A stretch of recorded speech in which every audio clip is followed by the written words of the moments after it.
Kalau ditanya kenapanya, kita bisa punya beragam analisis ya. Tapi salah satu yang kuat pengemuka di antara, paling tidak di kalangan kami nih ya, ketika saya mengatakan kalangan kami, ini adalah kalangan yang pro pada Jokowi ya. Itu kan ada pertanyaan, kenapa bertahun-tahun masalah ini terus berulang? Atau misalnya begini, saya selalu bertanya sama Bung Roy, Bung Roy, Anda itu punya apa sih sampai Anda mengatakan bahwa ijazah Pak Jokowi itu palsu? Punya bukti? Ya, karena ijazah itu sendiri tidak pernah ditunjukkan oleh Pak Jokowi Justru itu. kepada Roy Suryo atau kepada masyarakat. kecuali barangnya kepada polisi, kepada media massa dan seterusnya. Nah kan nggak bisa kita ambil kesimpulan bahwa hanya karena seseorang tidak mau menunjukkan ijazahnya, kesimpulannya ijazahnya pasti palsu. Itu loncatan logika yang menurut saya luar biasa aneh ya. Jadi kita sendiri tidak ada yang lihat sebetulnya ijazah Pak Jokowi itu seperti apa, tapi itu dianalisis, ditunjukkan sampai ada sebuah buku. Udah jadi buku ilmiah loh itu, 700 halaman itu. Sebuah buku yang berusaha menjelaskan dari berbagai perspektif tentang mengapa itu dikatakan palsu. Buat saya ya, sampai sekarang saya tidak paham kenapa itu dikatakan palsu. Nah begitu juga dengan Mas Subhan mengatakan bahwa ijazahnya ijazahnya Gibran itu dipertanyakan lah ya. Di mana bagian dipertanyakannya? Nah ini muncul tidak hanya sendiri-sendiri, ada beberapa hal lain yang juga muncul soal rencana pemakzulan Gibran. Kemudian apalagi yang ramai, ada sejumlah hal menyangkut ijazah palsunya Pak Jokowi sendiri. Ini berulang-ulang muncul ya, sehingga saya bisa kami menduga bahwa ini apakah benar masing-masing orang ini berjalan sendiri-sendiri. Misalnya begini, Roy mengajukan gugatannya, Rismon mengajukan gugatannya, mereka nggak punya hubungan, tapi kebetulan kemudian sama-sama setuju pada sebuah topik yang sama. Kemudian datang lagi Pak Subhan, kemudian datang lagi Bestor atau siapa. Nah ini semua memang sendiri-sendiri atau ada sesuatu yang mengikat mereka. Ya? Jawabannya lagi-lagi bisa sendiri-sendiri, walaupun saya meragukan masa sih semua itu sendiri-sendiri. Jadi ada siapa? Atau bersama-sama. Nah yang bersama-sama ini pun kemudian kita bisa mengatakan siapa sih yang sebenarnya berkepentingan untuk menjatuhkan Gibran. Ya? Pertama-tama adalah pasti yang anti dengan keluarga Jokowi adalah PDIP. Ya? Tuh nuduh lagi kan. Kemudian ini baru analisa nih. Ada orang besar di belakang kami. Padahal yang sudah jelas itu Mbak. Roy, yang jelas ada orang kurus di belakang dia. Roy, orang sedang membuat analisis. Jangan dipotong-potong. Gak apa-apa, kalau analisnya gak masuk akal ya potong aja, ngapain. Kasian masyarakat dengar analisis yang gak mutu. Iya, gak semua orang pintar kok. Menariknya analisis Bung Ade itu kan, kalau menunjuk PDI dia bisa. Tapi mengatakan bahwa apakah dia didukung yang lain, dia gak bisa juga. Loh, saya jelas-jelas mengatakan, saya itu pendukung Jokowi. Ya, saya kurang jelas apa untuk mengatakan keberpihakan saya. Saya gak tahu keberpihakan Roy Suryo itu kepada siapa. Mungkin juga gak ada. Ya. Tapi kembali ke jawaban saya. Itu kan sama dengan mengatakan begini tadi. Bung Ade kan sama dengan mengatakan begini. Kalau Bung Roy tidak pernah melihat ijazahnya, maka tidak bisa diklaim oleh Bung Roy bahwa ijazah itu palsu. Itu sama dengan karena PDI merasa terbuka dengan Pak Jokowi, tidak serta-merta mereka yang berada di belakang mereka. Itu sama.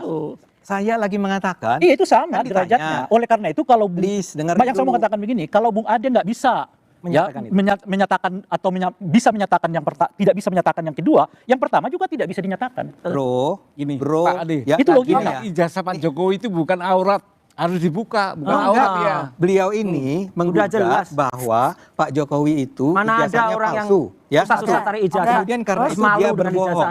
Karena dia berbohong sebenarnya proses dia menjadi seorang presiden itu seharusnya dinyatakan tidak sah. Anda juga begitu kan? Pak Gibran itu tidak sah seharusnya menjadi wapres. Ya sekarang dinyatakan nggak sah sekarang itu. Iya, Anda menyampaikan. Nah, saya cuma mengatakan kalau Anda kan bertanya pada saya, menurut Anda wahai Ade Armando, kira-kira yang berada di belakang ini siapa? Saya menyebut beberapa kemungkinan.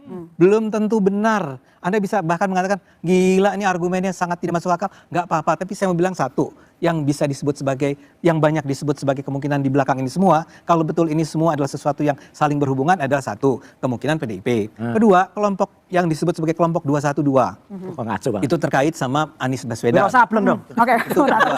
Ketawa lagi kan? Lanjut. Iya kan? Ketawanya harus Lanjut. Ketiga adalah kelompoknya Roy Suryo. Yang orang menyebut bahwa jangan-jangan di sini adalah Partai Demokrat. Kemudian disebut pula ada yang mengatakan bahwa di belakang ini ada sebuah kekuatan besar, misalnya negara Amerika Serikat. Kemudian ada pula yang mengatakan bahwa ini teman-teman, Anda pernah dengar istilah SJW, Social Justice Warriors ini lagi bergerak untuk menunjukkan bahwa kami peduli pada demokrasi. Sekarang kembali Anda tanya, lalu menurut Anda yang mana? Ya, saya nggak bisa jawab. Tapi yang jelas begini. Analisis kok nggak bisa analisis? Yang penting begini. Kalau Roy Suryo ingin mengatakan bahwa ijazah Jokowi itu palsu, kasih Jelas. kami argumen, Oke. ya bukti yang bisa dipakai untuk mengatakan bahwa ijazah Pak Jokowi palsu. Oke. Wong ijazah Pak Jokowi itu nggak pernah tidak pernah dipertunjukkan kok katanya. Lah, Oke, itu baik. kan Bang Rey, Udah jadi Presiden ketujuh Republik Indonesia Joko Widodo sendiri mengatakan bahwa ini ada yang backup sehingga bertahan sekian lama. Kenapa sih kita menyebut presiden ke-7?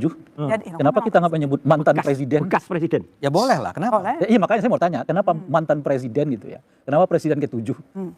Iya, Itu seolah-olah satu. masih Nah, yang kuasa. kedua kan Iya. pertanyaannya, apa benar ada di belakang ya kekuatan besar gitu? Di Republik ini kekuatan besarnya itu ada pada Pak Prabowo. Iya. Salah satu.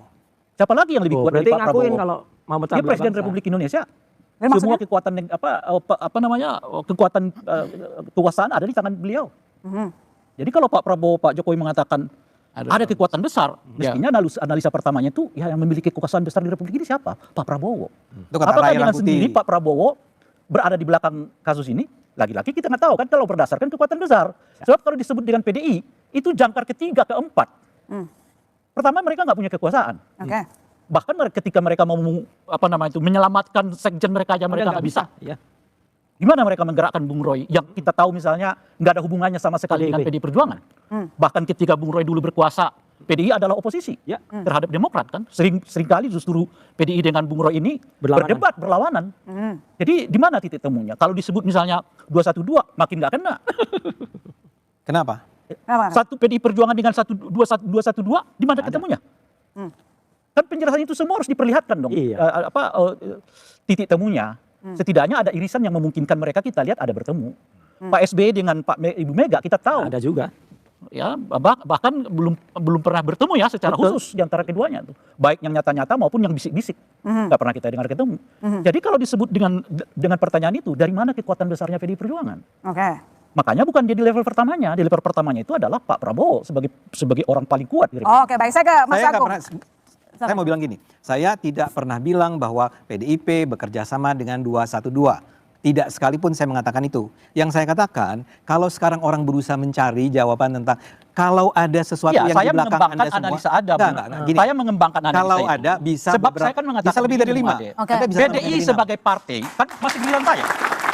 PDI sebagai partai, ya kan, dilihat level keempat kelima dalam kekuatan itu. Jadi kalau Pak Jokowi dan Bung Ade mengatakan ada kekuatan besar, asumsinya itu gabungan kekuatan. Jokowi dan melebihi saya itu nggak ada kekuatan hubungan. yang real gitu loh. Nah gabungan kekuatan itu saya rangkum dari apa yang Bung Ade tadi sebutkan. Ada 212, ada PDI Perjuangan, ada Demokrat, ada siapa lagi nih? Iya. Nah itu kalau digabungkan tuh, itu yang saya mau katakan. Yang jelas. Jadi Kalau Bung Ade digabungkan. mengeluarkan analisis. Saya sambung analisisnya, ditolak lagi oleh Bung Ade. Kan lucu juga. Yang jelas, yang jelas ada Nah, bintang. saya Jadi yang mengatakan, ada yang bintang dimaksud, besar. Kalau yang kita dimaksud Bang berbicara Ade itu tentang menggabungkan ada yang besar. kekuatan ini tergabung atau satu-satu? Gitu? Ini yang menarik. Itu kan makanya saya mulai dengan pernyataan apakah orang-orang ini adalah istilah di Barat itu Analisis lone or what wolf. ini lah. Oke. Lone wolf Nggak ada orang yang yang analisis. sendiri-sendiri, ya. Atau Roy Suryo tuh ada yang membacking, Nah, ini ada ngaco yang lagi. membiayai misalnya. Ngaco. Oh, menurut Bang Pertanyaan- Ade ada nggak yang backingin? Karena kata Mungkin Presiden sekali. Jokowi Yang mungkin jelas, sekali. Pak Esther, yang jelas ada binatang besar di balik Ade Armando. Ya, Binatangnya itu. namanya gajah. Gajah itu PSI, ya. Gajah itu nggak punya ijazah. Nah itu. Oke. Kalau Roy Suryo di belakangnya ada Panji. Bukan cara Panji. menganalisa mengukur dirinya Panji. sendiri.